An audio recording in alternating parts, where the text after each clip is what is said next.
We gotta have a special meeting on ordinance 4-24. Is anybody here to speak on that? Read it. Do you want to come up and say anything, or?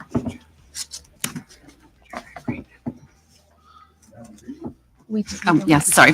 This is actually the public hearing ordinance resolution. Sorry. Okay. Sorry. Thank you. I have it up. Okay. Resolution 4-24, a resolution of the City of Muncie confirming designation of an economic revitalization area and approving the deduction from assessed value of new real property improvements. Thanks.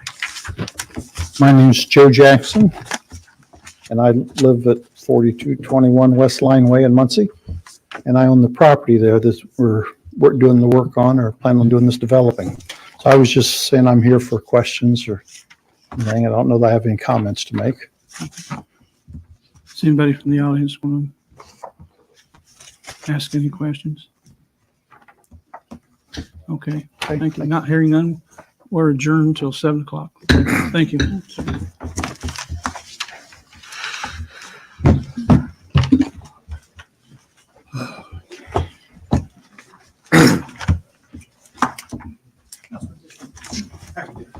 I'm hanging in there. Chip Taylor.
Good afternoon, everybody, and thank you for coming to the May 6th City Council meeting.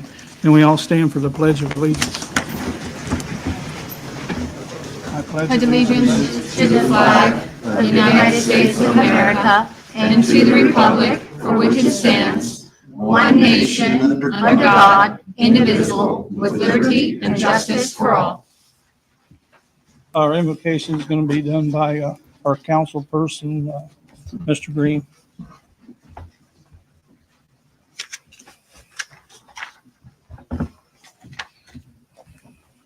Stand, take your hats off. Heavenly Father, we thank you, Lord, for the privilege and the opportunity to be here, dear Lord.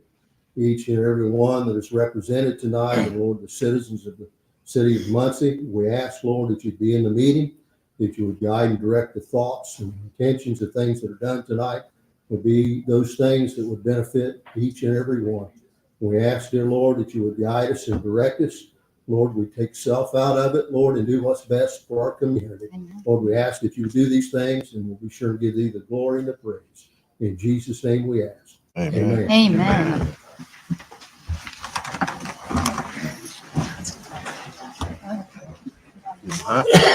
We have our citizens recognition tonight by Brandon Garrett, and next month will be Sarah Gilliam.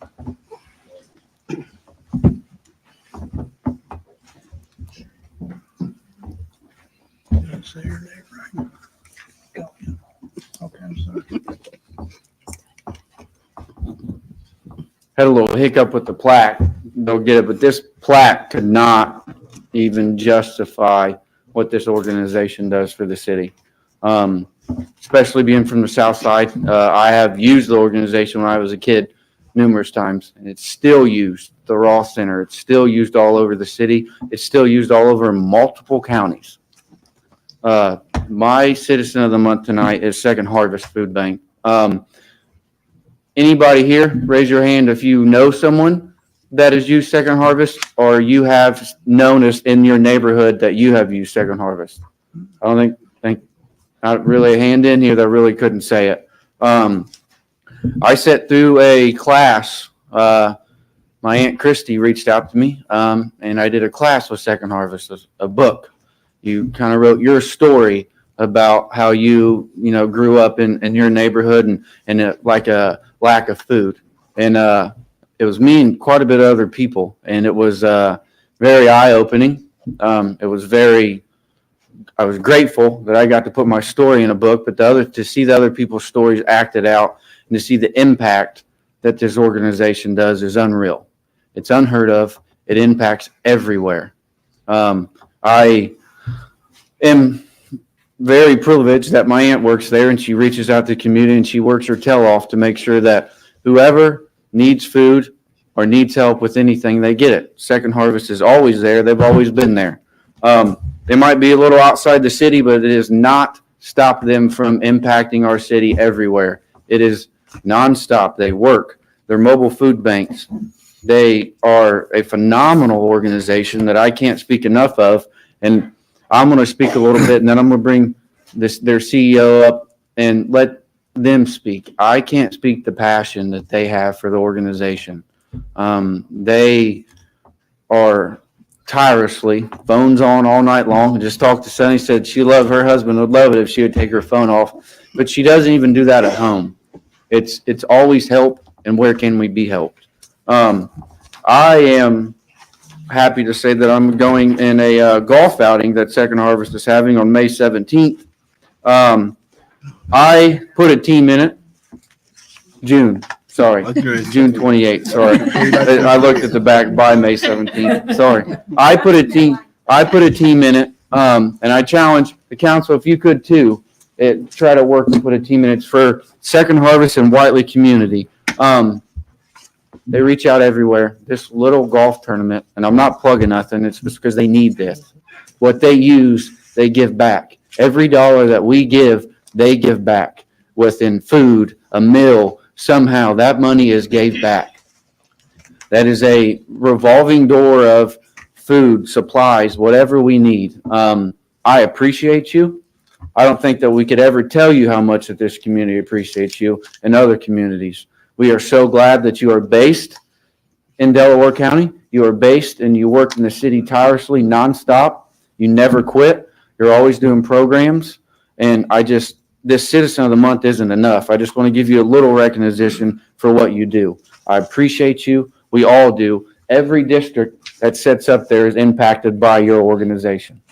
And that's very hard to say with anything that we have, that you impact every district in this city.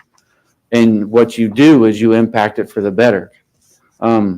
You are an organization that makes a little kid not go home hungry, and that's huge. There's nothing more than some little kid coming with an empty belly that gets a full belly, and you should sleep very well at night knowing that you do that for this community. So I'm going to bring them up and let them speak. Please listen. They are a tireless organization, and as they come up and speak, I think they deserve a round of applause. So you can come up.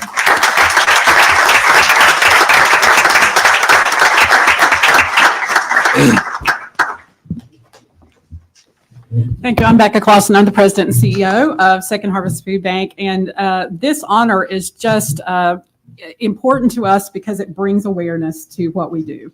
We are passionate about the folks that we serve. In the latest numbers of food insecurity in Muncie and Delaware County is 16.7%, which is 1 in 6 people. And you may or may not realize that your neighbors may be food insecure, and there's a little difference between hunger and food insecurity. I woke up this morning, I was hungry for breakfast. I knew there was breakfast food in my refrigerator. Even if for today or for this week, you have food, you may not know where your food's going to come from next week. That's what food insecurity is. That's part of being insecure in wondering about those kinds of things. That also affects your resources, the things that you need that are just basic necessities. One of the things that we're really proud about is that we're in all of the Muncie community schools in a program called The Big Idea, and we do a choice pantry there. And it's once a month in the evening, and you just can't imagine the looks on those children's faces when they have the opportunity to come with their families to be able to choose the food that their family can eat and will eat and is important for them to eat. And then we also do a senior safety net where there are seniors who often have to choose between medicine and food. And that's an awfully important and then hard choice to make, isn't it? So it's important to us that we try to make a difference for everyone who needs it. And we're all about help for today, but we're also about hope for tomorrow. So we're looking at ways to help people, shorten that line of need, but more than that, make a difference in their lives so that food insecurity is not such a big deal. So we have all kinds of programs that is important to us to make happen in Muncie and in this area. Last year in 2023, our economic impact just in this area was $3,790,000 and $522. Sorry, I didn't say that. $3,790,522. We are grateful that we have food recovery, that we have so many people that help us do that, and we're so grateful. And many of you who might have businesses or are part of being a volunteer or a part of our pantry partners. Most of the agency partners that you know about that have food pantries are our agency partners. There's 22 of them just in Muncie alone.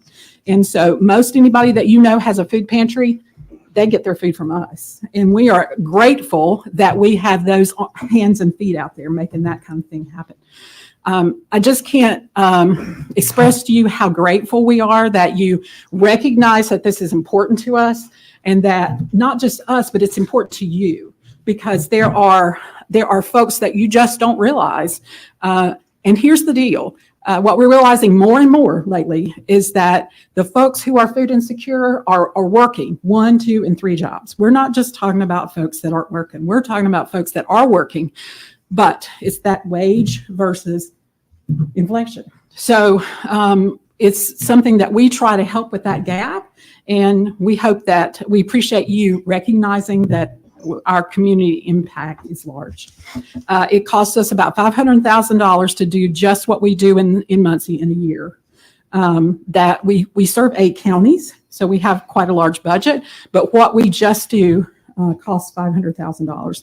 That's all of our personnel and everything that we do. So we just appreciate that we have support and that you recognize that it is an issue. And so many folks have come to volunteer. I wonder how many people in this room have ever come to volunteer for us. Anybody in here ever come to volunteer for us? I see some hands. Yeah. So if you haven't, and if you'd like to, we'd love to have you. We have our own app. All you have to do is look up Second Harvest Food Bank in the App Store. It's free. And you can just click on where you would like to serve, as well as it also tells you where you can get food in real time at that moment in the city. So thank you so much, and I appreciate it.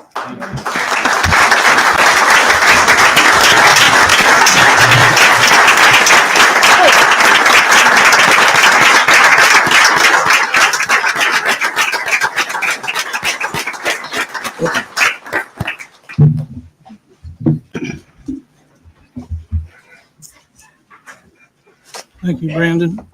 Brandon always gets some good Great job. citizenship awards. Well done. Like I said, next month will be Sarah Gullion, and she's in District 4. Moving on down to roll call. Mr. Mason? Here. Ms. Selby? Present. Mr. McIntosh? Present. Mr. Green? Present. Ms. Powell? Here. Mr. Garrett? Present. Ms. Gillian? Here. Mr. Basham? Here. President Fishman? Present. Okay, moving on to approval of minutes. Do I have a motion for approval of the minutes? So moved. President, Mr. President, Yes. I have a discrepancy on page 8 at the bottom. And I've already talked with her concerning this. After it talks about the fire department putting in $125,000, it says we'd be looking at a price of $275,000. That's supposed to be $775,000. Good job. Nice, So that needs to be changed. So nice catch. You want to make a motion to amend? I'll make that motion to approve the minutes as amended. amend it, yes, please. Do we have So a moved. second? I'll second the amendment. Oh, okay. Roll call, please. Mr. Green? Yes. Mr. Garrett? Yes. Mr. Mason? Yes. Mr. Basham? Yes. Mr. McIntosh? Yes. Ms. Gillian? Yes. Ms. Selby? Yes. Ms. Powell? Yes. President Fishman? Yes. Unanimous. We have approval of the motion for amended. Roll call, please. For the amendment, Yes. for the amended one. Ms. Powell? Yes. Ms. Gillian? Yes. Mr. Garrett? Yeah. Sorry. Yes. Mr. Basham? Yes. Mr. McIntosh? Yes. Mason? Yes. Mr. Green? Yes. President Fishman? Yes. Unanimous. Moving on to board appointments. We have a human rights board appointment tonight, and I would like to nominate Kim Miller. I would like to second that, please. And do we have any other nominations? Yeah, I'd like to nominate Kat Carey. Kat Carey? And a I'll- motion to nominate Kat I'll Carey? second that. Second. Okay. Is either one of these ladies here tonight? Ms. Miller's here. Sherry, Kim Ms. Miller here? Yes. Can you come up and,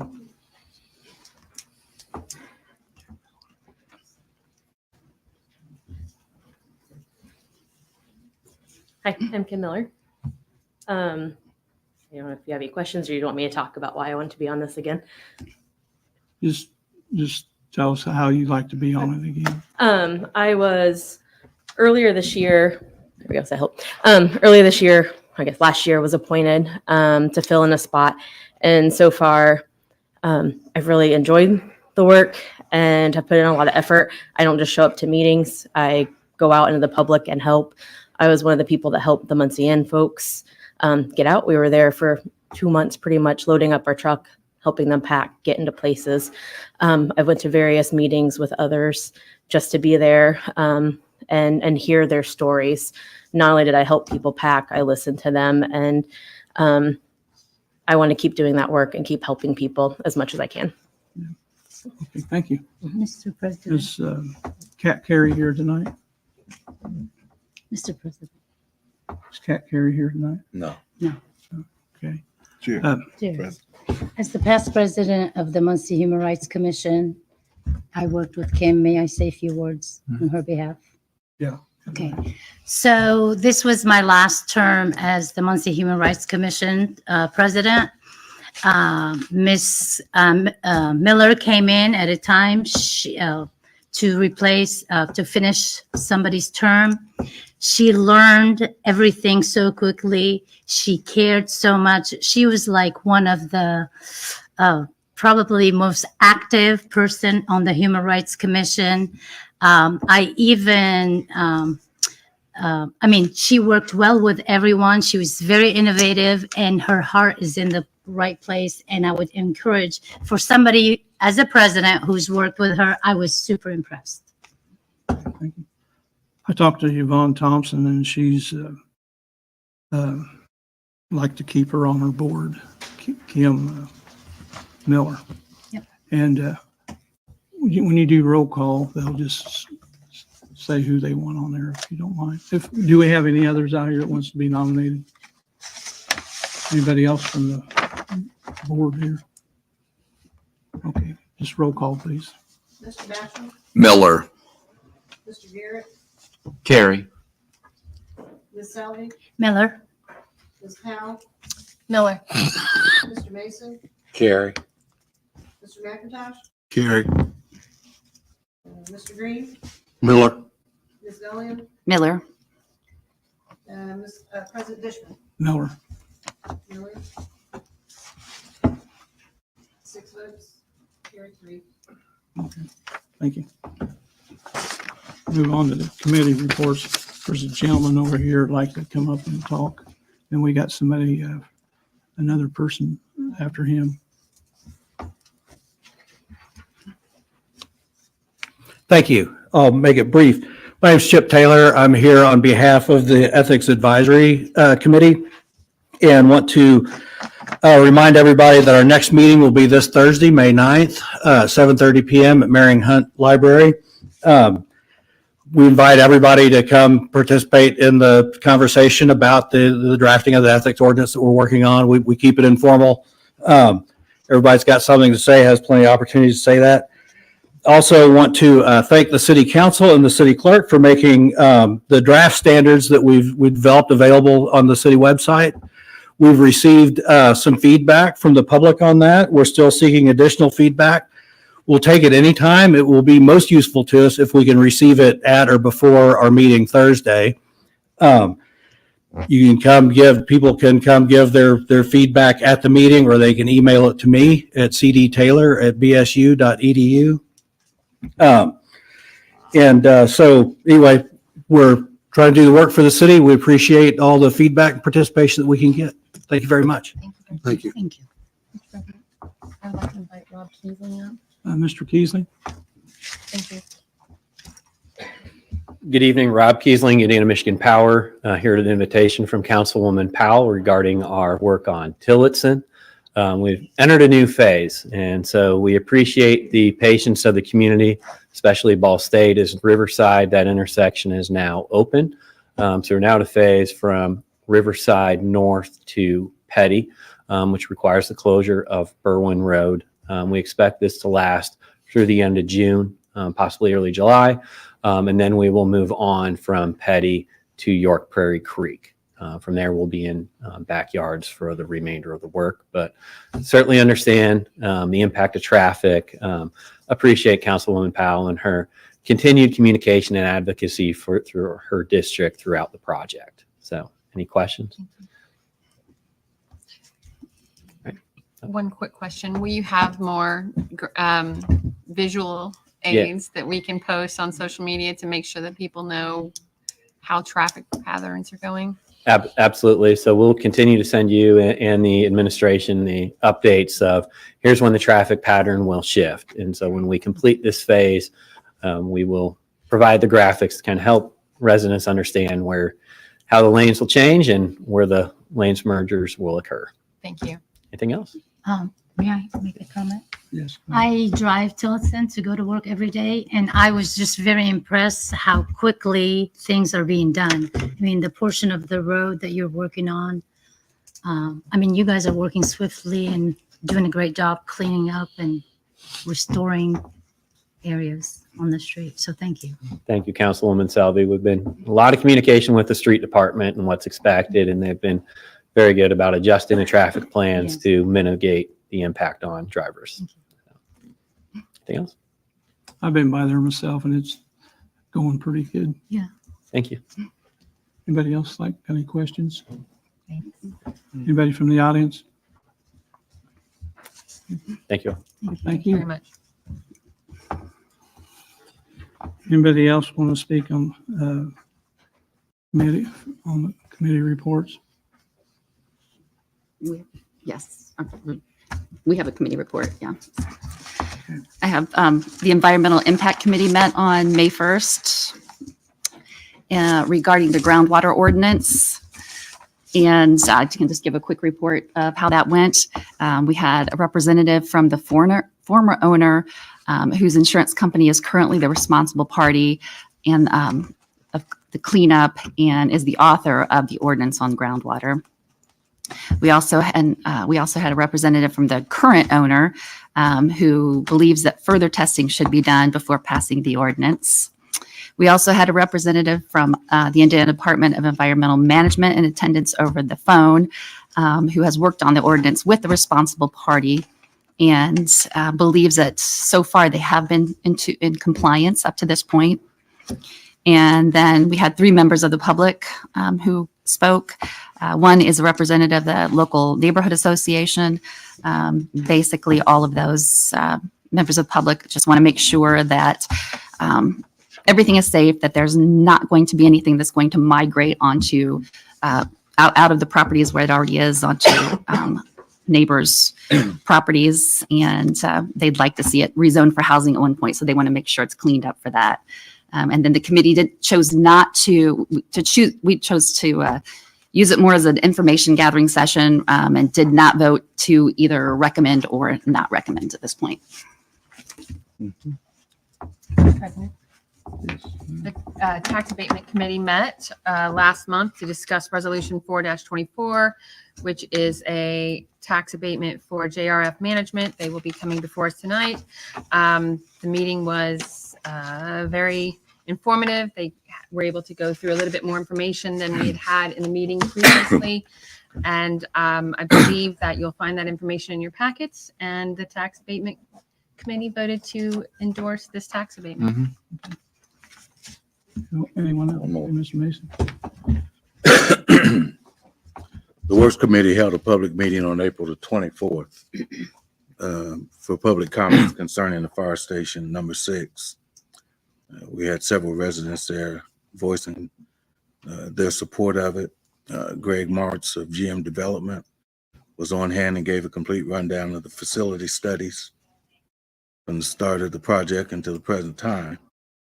And the committee is recommending that this project moves forward. It was unanimous by the 3 of us. Prolonging it would only cost it more with inflation going up. So that being said, we would like to move forward with this project. Okay. Thank you, Mr. Mason. Anyone else want to talk about anything? Okay. All right, we'll move on to ordinances previously introduced. Ordinance 5-24. Ordinance 5-24, an ordinance of the Common Council of the City of Muncie, Indiana, approving a pilot agreement in connection with the development and construction of the Village Tapestry Hotel project in the city and authorizing other matters in connection therewith. Good evening, President Dishman, members of council. Thank you for the opportunity to be with you again this evening. Before I address the particular resolution, Mr. Garrett, I want to express my appreciation to you for recognizing Second Harvest. I'm pleased that so many of our faculty, staff, and students volunteer hours at Second Harvest. And I just confirmed with Jim Lowe, on an annual basis, we donate about 28,000 pounds of food to Second Harvest that allows them to distribute it throughout the community. So thank you for recognizing that very deserving organization. So Thank you for that donation too. I appreciate that. Thank you. thank you. You're very welcome. I'm prepared to answer any questions you have for the resolution. We're grateful for your interest and your support. Also, Jim Lowe, my colleague, could give you an update on an upcoming meeting for local contractors, subcontractors, and suppliers that will be held later this month. Jim. Good evening. Jim Lowe, 2501 North Kensington Way. You should now have a copy of this flyer. So apologize for changing the date of the meeting. It was going to be May the 9th. It is now May the 23rd. So everybody that's watching or listening who is a supplier or a contractor in Delaware County, you're invited to this meeting. We're going to try to figure out how to use social media to get the word out even more so. But the reason it was delayed to the 23rd is because the contractor, Messer, Shotgun Hotels, wants to get the word out in a timely fashion and not leave anybody out. So it'll be at the Student Center, room SC 237, 2 o'clock to 4 o'clock. So any question about the meeting itself? Anybody that maybe, and I think I got the list from you, Roe, and Tracy Lutton, Yes. some of the suppliers, but anyone that you want us to include and make sure we do not miss, let us know. Okay. Send us information, but we'll try to figure out how to disseminate the information that we get a hold of everybody. Yeah.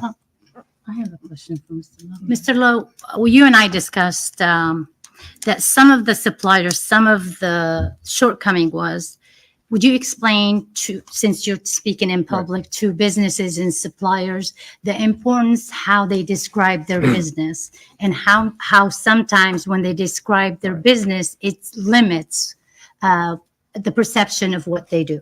Yeah, so what Roe's speaking to, when I got the list from Roe and Tracy, I looked at some of the suppliers, more so the suppliers, and when I read what they were labeled, it didn't align with what they, I think, majority of what they actually supply. So I think it's important to make sure that we create a list, a robust list that's accurate to what they supply, what their forte is, because they are competing, being honest, they are competing with larger companies who are buying in quantity. But it's very important to do that. And we found several that went, wow, I would have listed XYZ instead of this. And some companies coming in or contractors coming into Muncie to do work may just look at what's listed on whatever website they're referring to. So I think getting accurate information about the suppliers, contractors can do in Muncie. And we have good suppliers and contractors in Muncie, absolutely. Thank you. Yeah. Anyone else? Anybody from the audience? We're happy to answer any other Would that questions. gentleman like to speak? This is Mr. Shockett from Shockett Hotel. Good evening, Greg Shockett, Shockett Hotels, Indianapolis, Indiana. Thanks for making time for us and for your time and consideration this evening, and happy to answer any questions that you may have for me. Mr. Shockett, could you again remind everyone where the proceeds of this pilot will be going in regards to, as far as what fund it will be going into for the city? Into the city fund? Is it the general fund, Mayor Ridenour? Isn't this pilot going to be receipted into the general fund as opposed to, yeah. So this will go directly to the general fund and help to provide the other services that the city provides. So. Correct. And it's on a piece of property that currently is generating no real estate tax. So it will be an incremental gain for the city. Thank you. Anyone else? Come forward. Hi, my name is Jeremy Reese. I live in industry. And I guess I have some questions regarding this. So the hotel is being operated by a company out of Indianapolis, is that correct? It will be, yes, sir. Okay. And the restaurant on top, is that operated by that same company? Yes. Okay. So just, yes, Ball State is definitely going to be making a nice, beautiful building on our within Muncie, and maybe it's going to give us some tax revenue or something of that nature. That's a possibility, I'm guessing. But really, they're not really building something for for Muncie. Yeah, they might use some contractors that are locally, local, but the businesses aren't businesses that will be putting money necessarily into Muncie. Maybe a handful of people that might be working there or whatnot, but it's not really generating income for the Muncie community in particular, from what I can tell. Also, that area of university has also been very not helpful for MOCLs, if you know what those are. They would assume that people at Ball State could just call us locals, but they call us MOCLs as well. That we're not really that welcome in that area either. I know that even Brothers had a time where they said no MOCLs could come into Brothers as well. So I just want to make sure that everybody's, aware of these types of things that happen in this area, and that, just consider these things. I know that I'm not necessarily saying don't do, any agreements or whatnot with Ball State in regards to this, but just keep in mind that this isn't necessarily, I wouldn't put this as a notch in your checklist of I did this for Muncie, because I don't really feel like that is truly the case on a large scale. So thank you. Council, I believe when we were last here, we shared with you this summary chart of the various economic impacts. And we're happy to share it with you again. Mr. Berman? One thing I would just like to add is while this property will be in proximity to Ball State, the vision from the beginning has been that it's not specifically a Ball State hotel. It's a hotel for the community, and we really want it to be a gem that will attract people to Muncie, not just to Ball State, but it's really meant to draw people to the Muncie community. Audie Barber. My concern is more the fact that we're discussing this, and most of the people that are watching this or are here in the audience don't know exactly where you're talking about. So if you guys could give a description of the property they're talking about building this hotel on, where it's at. I know nothing was said until this gentleman over here said something about Ball State, of actually where this project is going to be. So if you guys could, give a little intel onto where it's going to be, that way some of us people know exactly what you're talking about, but other people watching do not. So if you can say it's down on University and what is that, Tally, or what in that area or wherever it's at, you might let the people know what's going on. Thank you. Yes, sir. Thank you. I'm sorry if I didn't provide that description because this was a second reading. What we're talking about principally for this side of the hotel is on the northeast corner of McKinley and University. That's where the Performing Arts Center and the hotel will be located. The Center for Innovation will be just south of the Alderdice Gates, immediately adjacent to the village. There'll be another project that's not subject to this request a little further east on University, and then the owner-occupied residential housing will be a little bit further east from that, closer to downtown, where the commercial district expands into the Riverside Normal neighborhood.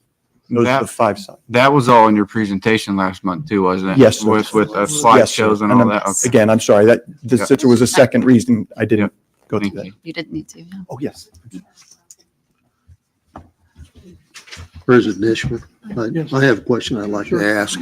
With the new building going in, the new hotel that goes in, it's going to be taxing to emergency services also. We're going to have, especially the fire department will have to come through and do inspections. Of course, they've got to have the resources there close to proximity of that. If God forbid there will ever be a fire, and especially being able to reach the top floor. In thinking along those lines, taxing of the resources for the city of Muncie, what is Ball State willing to do in helping to fund a new fire station for the safety, not only of the residents, but also of the students that are there at Ball State?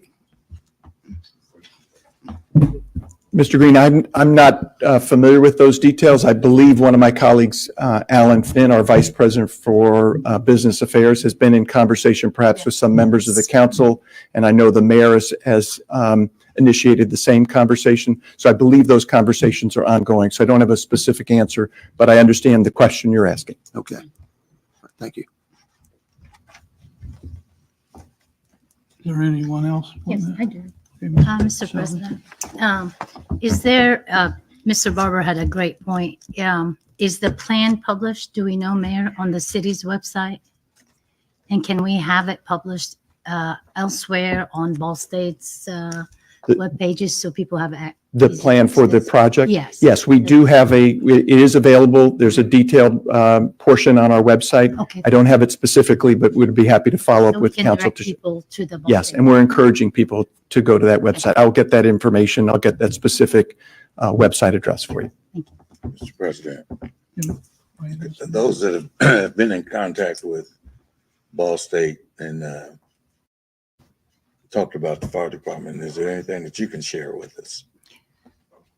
At this point, we've met with Mr. Lowe, and he's put us in contact with Alan Finn, and we have a meeting coming up with him, and we'll be able to have more to report after that. But we have the same concerns as Councilperson Green, and we just wanted to discuss that with Mr. Finn.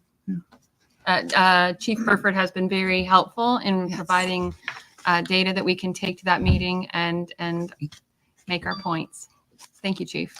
Mr. Burford, could you come up to the podium?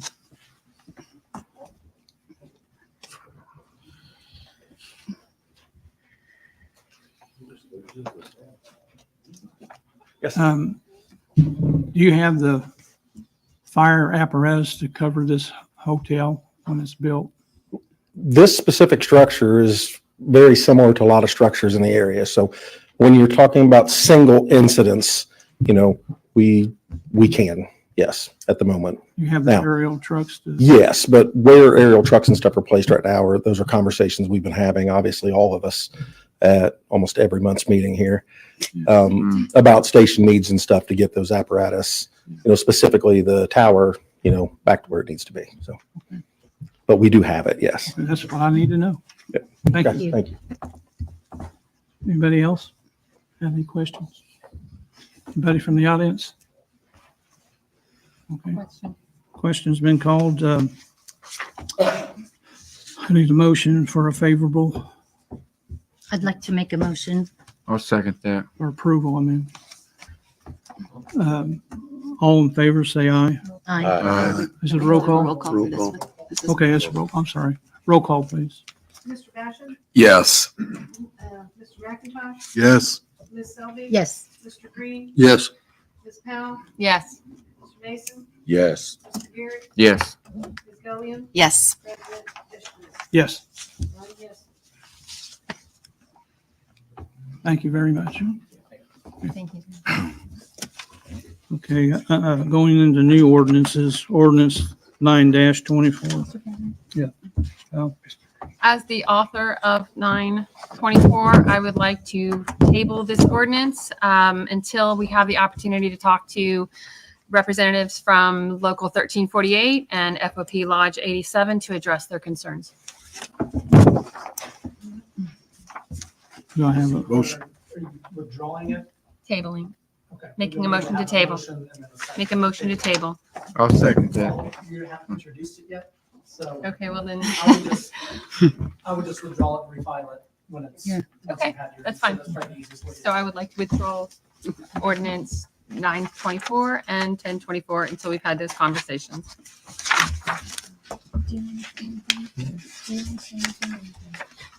Yeah, I would. President, can I speak? Yeah, sure. My concern with the ordinance and then the way some of it is coming out with the negotiations, and why would a council want to be a part of that, conflicting interest, that kind of thing. So therefore, I need more information in order to be able to address this the right way. So that was my recommendation to Council Nor, that we have a discussion to get more information about it. Okay. I have something to say, Mr. President. About this one, it's. Go ahead. Okay, my feelings about this is I feel like negotiations between safety in the administration is already tense.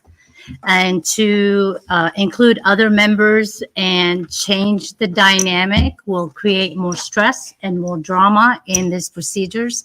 I think as long as the firefighters and the police are happy with the negotiation and how they go with the administration, if they agree or disagree, I'm sure there's a lot of conflict that I think we should just wait for them to bring the agreement to us, and then we get a chance to vote. So we do have a say-so in it. But to insert ourselves in it from the beginning creates more conflict, in my personal opinion. Thank you. Mr. Green? President, I have a question for legal counsel. On both of these ordinances, isn't this a legislative overreach? I'm not sure exactly what you mean by that, but what I will say is we have they're withdrawn right now. Okay. So I'm not really sure. Well- There's really no business on what you discussed. Okay, all right, then I'm certainly happy to have that conversation when they're brought back up. Okay, There's all right. a term not to be, but- Okay, thank you. Okay, moving on to resolutions. Resolutions 4-24. Resolution 4-24, a resolution of the City of Muncie confirming designation of an economic revitalization area and approving the deduction from assessed value of new real property improvements. Is there a motion for approval? So moved. I'll Make a motion second to that. approve Okay. resolution. Okay, is there anybody wanting to speak on this tonight?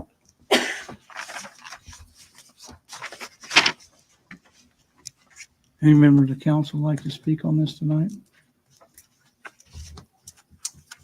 The tax, like I said earlier, the tax abatement committee met and there was information provided that really hadn't been as clear in the previous meeting about job creation and the project overall. The overall consensus of the tax abatement committee was a favorable recommendation. Okay, Mr. Gibson, yes. Just to clarify for you all and everyone in the audience, this is for a 5-year tax abatement, sliding scale. And just as a reminder, the abatement will only be on the increased in the assessed value based upon the improvements. And there will be an annual compliance filing that will need to be filed. So you have an opportunity to review this each year. If they're not living up to their standards, you would have the opportunity at that point to rescind if you wished. Thank you. Roll call, please. Ms. Powell? Yes. Mr. Garrett? Yes. Ms. Selby? Yes. Mr. Basham? Yes. Mr. Mason? Yes. Mr. McIntosh? Yes. Mr. Green? Yes. Ms. Gillian? Yes. President Bishop? Yes, yes. Okay. Okay, at this time, I'd like to bring ordinance 3-24 off the table I'll- for a vote. Do you need a second for that, Mr. President? Yes. I'll second that. Thank you. Vote on that first before you begin discussion. Mhm. Get on the table. Do what now? Vote. Oh, okay. Bring it up. Okay. Roll call, please. To bring it off the table. Ms. Selby? Yes. Mr. McIntosh? Yes. Ms. Gillian? Yes. Mr. Basham? Yes. Mr. Mason? Yes. Ms. Powell? Yes. Mr. Green? Yes. Mr. Garrett? Yes. President Bishop? Yes. 9 yeses. Is there any here wishing to speak on this from the audience? We need a motion. Anybody from the council? Well, again, Mr. President, the Works Committee gave a unanimous favorable response on this, so. Okay. If I could make a motion. You can make a motion. I will second. I'll second. the motion. Okay. Roll call, please. I did. Mr. Garrett? Yes. Mr. Mason? Yes. Ms. Selby? Yes. Mr. Green? Yes. Ms. Powell? Yes. Mr. McIntosh? Yes. Mr. Basham? Yes. Ms. Gillian? Yes. President Bishop? Yes. 9 yeses.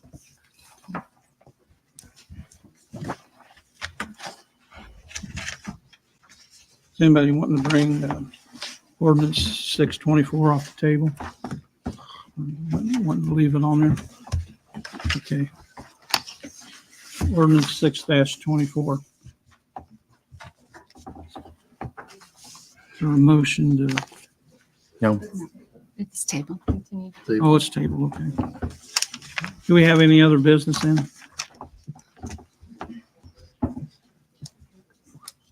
Oh, you got the sheet? Yep.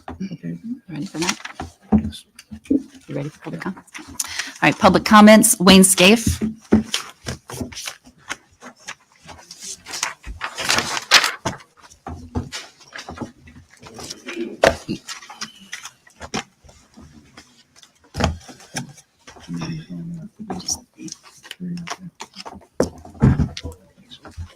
Wayne Scaife. So I have a concern relating to this council. So on the first council meeting this year of this council, January 8th, the city clerk asked to pass out some papers talking about conflicts of interest. And she asked if there were any conflicts of interest. And Sarah, you stated your conflict of interest, that you had one, and you even stated to the audience what it was. She then made a comment, Nora Powell, I believe you have a son on the police department. And Nora stated, we'll talk about that later. So come the next meeting, February 5th, you have some appointments for the Police Merit Commission. I was a nominee for a position, as I've been an outspoken critic of the hiring practices of the Muncie Police Department for years. So there were 3 people nominated. And I won't go on who the other 2 people, but I was one of them. So disregarding that conflict of interest, Nora Powell nominated someone and Jerry Dishman nominated someone. So went through 3 rounds of voting. The conflict, the problem I have is the voting was not to put someone on the merit commission. It was voted to keep someone off, namely me. So Jerry Dishman, you nominated someone, but in all 3 rounds of the voting, you never voted for that person because I believe you were counting the votes. So how can you nominate someone, but you don't vote for that person in 3 rounds of voting? I was asked to nominate him. Okay, but I mean, still, it doesn't matter. The reason you nominated someone, how could you not vote for him? So I don't understand that. I was just asked to nominate him. Y'all can answer these questions when I sit down. So my problem is, on February 5th was the meeting. 3 days later, the merit board met to fire this officer who happened to be Nora's son. My question is, why didn't you abstain or refrain or from voting, knowing that's a clear conflict of interest? And with the recent formation of this ethics commission, that's highly unethical. I think that needs to go before the ethics commission when they meet. So I have 2 questions and I'll sit down and y'all can answer these questions and sit down. So, and I'll give you a chance to answer your question. My question is for Nora Powell. Did you know when you voted that that meeting, merit commission meeting, was going to take that place 3 days later?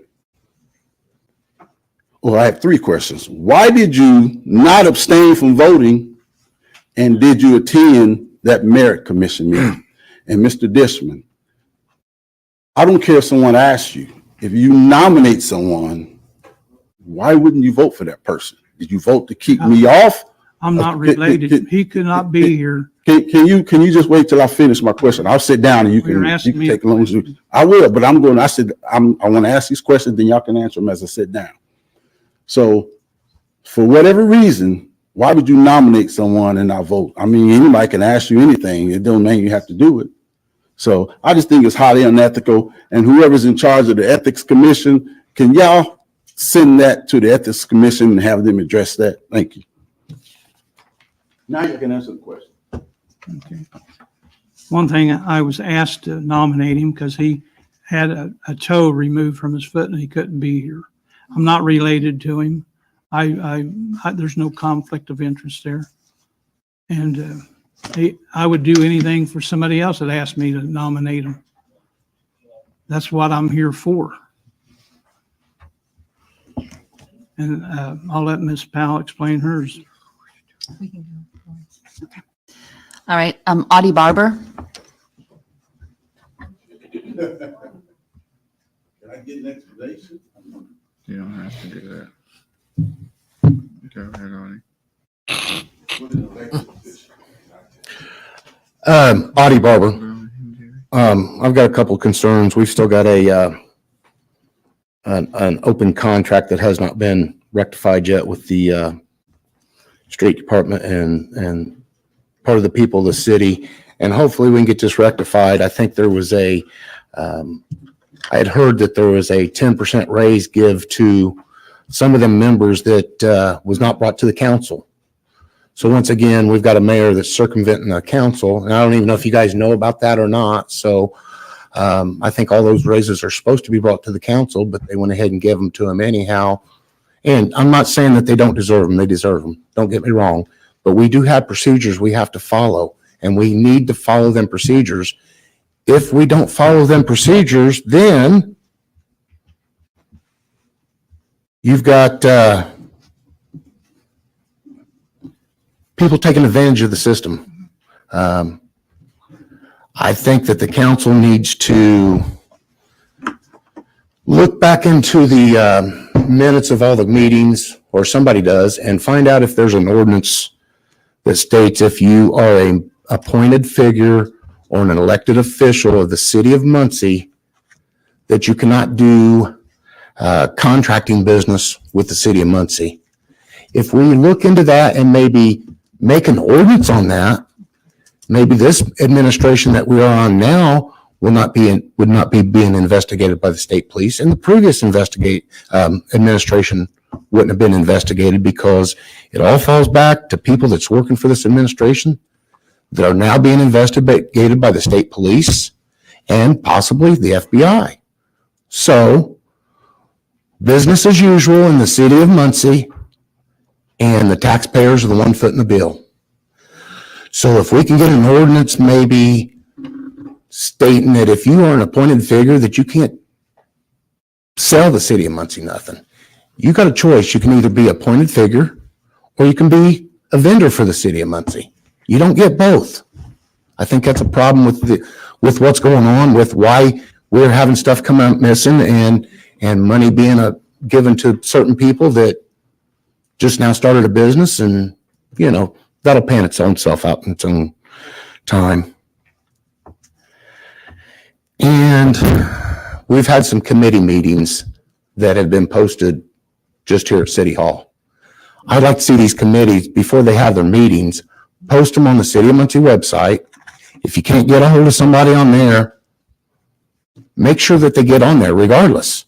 There's been a couple meetings this past month that a lot of people didn't know about. Mr. Mason had one that was not really too well publicized. Well, there's been several of them. And I'd like to see the council work harder to be a little bit more transparent and get this stuff out to the public, to where if they're not coming up here every day looking at the bulletin board at the city hall, that they know these meetings are going on. It's just no communication there. And it's not just the Republicans and it's not just the Democrats. It's the whole council as a unit. You guys all should know about these meetings, and you should have access to the City of Muncie website to get that stuff posted. I know there's a couple people that have a personal Facebook page that post stuff, but some of these meetings wasn't posted on there. These meetings need to be posted for the public just besides out here at City Hall. That way people that work 10 and 12 hours a day know when these meetings are without having to come to City Hall. So hopefully you guys take that in consideration, and hopefully you'll take that serious about adopting an ordinance that says if you work for the city of Muncie, you can't do business with them. That's double dipping, guys. That's highly unethical. Thank you. Thank you. Thank you, Mr. Barber. Ms. Munson, Sorry. does your office post on the city's website or? Yes, I was actually gonna wait till after the last person spoke. Yeah. I have a couple of comments. Yeah, because I'd like for you to put our meetings on there. She does. That's what I thought. And Yeah. can I go back to the prior person? Mhm. Ms. Powell did- Listen.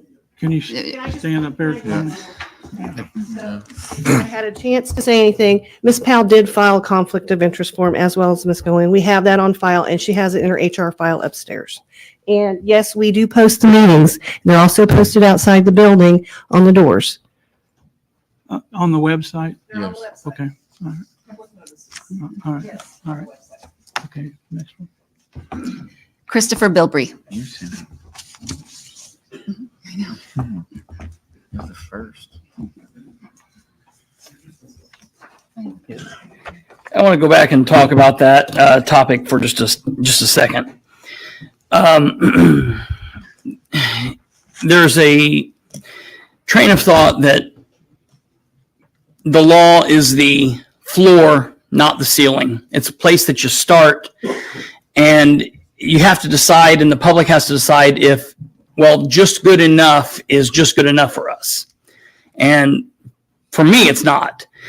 The city clerk's office has done wonderful. They have done everything that they need to do. They have published it. They have contacted the media. Everybody knows that the newspaper here is shrinking and shrinking and shrinking. It's, we're down to one reporter now. And all they have to do is attempt to notify, attempt to get it published. Now, most of the time they do publish it. But there is a heck of a lot of people out there that don't read the paper either in print or online. So then the only other way for someone to notice if there's a meeting, a committee meeting, a council meeting that's not a regular monthly meeting is to pin it in their calendar to drive up to City Hall, get out of their car, walk into the building, check the doors, and see if there's meetings or whatnot. And that's ridiculous. It's absolutely ridiculous. And I don't know if it's a problem from the administration, but I'm blaming you all because you're the council. It's your council meetings. It's your committee meetings. We had a question tonight, and someone said it was presented in last month's meeting when talking about where the location for the thing was going to be. Well, guess what? Last month's meeting wasn't live streamed. So unless you were here, you have no idea what was talked about last month. Okay? They did publish an audio recording a couple days later, but it was a crappy audio recording. It's very hard to hear. I don't know how she does as well with the transcription she does. It was very hard to hear. You guys have an obligation. I'm still contacting some of you, okay, that refuse to reach out and talk to me. I don't know if Mr. Basham just plans to not respond to me ever in the 4 years that he's going to set up there, but that's not acceptable. I don't care if you think I don't like you or you don't like me. You're no longer a Republican, a Democrat. You're now an elected council person, okay? And you're all up there working for us. So put aside your biases and respond to text messages, respond to emails, okay? The email thing is a problem. A young lady came here and roasted you guys 2 months into your term for your emails not working. It's May, and I'm still having you guys tell me, my email's not working, my iPad's not working. Figure it out. If your city council email's not working, set up a District 2 Gmail account. Set up a District 6 email account. Set up a District 5 Gmail account. And let the public know how they can get a hold of you. If you come to a meeting and they can't figure out how to live stream, pull out your phone and live stream it from your damn phone to the public. You guys have an obligation to meet us where we are. And if you don't want to do that, just resign. There's other people out here that will do it. Have a Facebook page, have a Twitter account, and respond. Post when those meetings are. The city council last year, or the city administration last year, they post every time the mayor turned over in bed because there was an election. But you know what they don't do now? They don't post when you guys have committee meetings because that's not their job. Force them to do it. Hold them accountable. Tell them we have a communications director. Publish when the damn meetings are. Post them on the Facebook page, not just the city website. Not everybody goes to that. Post it on the Facebook page. You guys set up your Facebook pages. There's different agreements and friendships and not friendships and things. I got to tell you, it's not no secret that Nora and I don't really get along, but she's responded to my questions. She's emailed, she's done things, and I appreciate that. But some of the rest of you need to wake the hell up or leave. It's not that hard, Pete. It's not that hard. Just communicate with us. Thank you, Mr. Bilbrey. Go ahead, Mr. Bill.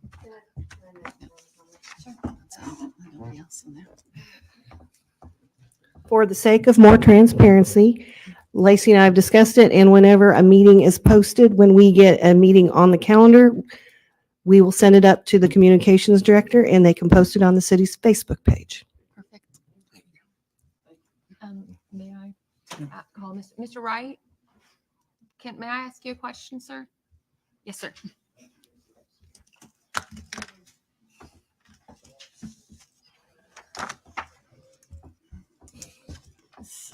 There was some information that came out that 10% raises were provided. Mm-hmm. Can you explain that? Can you expound on that? Well, that was a direction to go ahead and implement that. We will be doing a salary ordinance. As far as me answering that, I would rather legal answer it. Okay, But we did implement it. When will that take effect, that salary increase? The ordinance? No, when will the salary? It came in the last pay, which was Friday. For the civil. You're outside of city ordinance right now? Well, the ordinance, as long as you get the ordinance in, No, so. Ordinance 24-23 talks about the hourly maximum for each hourly employee, and it sets a maximum amount for each hourly employee. If you're paying above that, then you are outside of city ordinance. Well, You have spent money without authorization from council. Well, we will take that up with legal. So. Mr. Gibson, could you please look at ordinance 24-23 and compare it to what is being paid now and report back to council and see if they're out? Thank you. Okay. That's all. Okay. Thank you.